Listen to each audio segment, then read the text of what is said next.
Yun! What's up sa inyo mga kapintoink, no? Meron tayong project ulit na Honda Click version 2, no? Ito yung kulay nyo. You know? Pink yan. Pink yarn. Shit! Yun, ngayon yung kulay natin sa kanya, no? Kaya napapansin nyo na kulay white to, no? Para mas buhay na buhay yung pagka-pink niya, no? Kaya ngayon, ibubugin na natin. Let's go!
Yung, ito na siya guys, oh. Kulay pink na siya, no? Pero may lalagay tayo yan, ito. Ito, blue. Tsaka pink. Ito na yan, pinaghalo ko lang yan. Nalagay natin sa kanya sa ibabaw.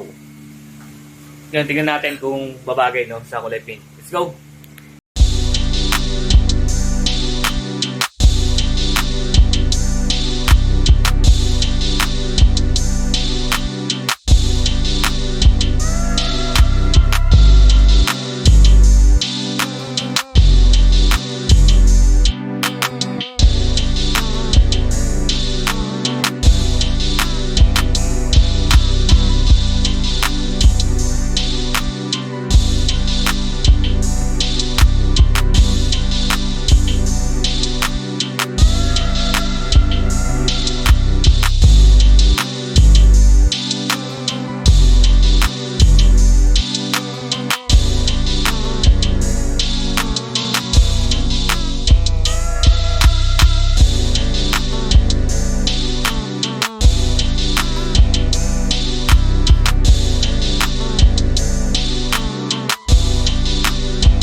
Yun guys, tabugan na natin siya ng ano, no, mica blue and red, no. Ito yung kinalabasan nyo.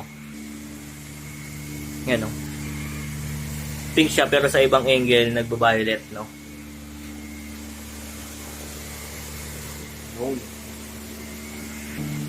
Pero syempre, hindi pa yung tapos, no. Bubugan pa natin yan ng pampakintab para sobrang solid, no. Kasi itong unit na to pang show to eh. Yun, let's go.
Yun, at ayun na mga kapintoy, tapos na tayo sa ating project na Honda Click version 2, no? Ito ay naka-double finish, no? Yung double finish na yun, guys, ay yun yung tinap coat, tapos pinatuyo ng ilang araw, tapos tinap coat ulit.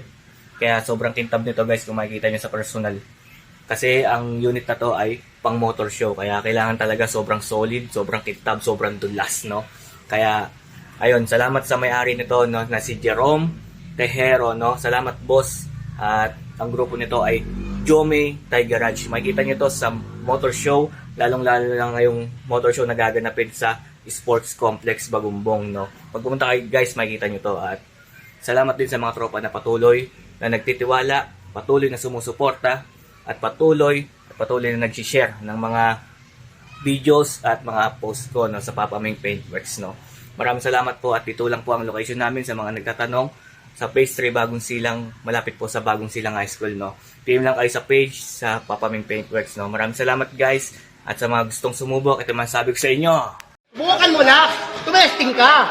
Tumesting ka lang!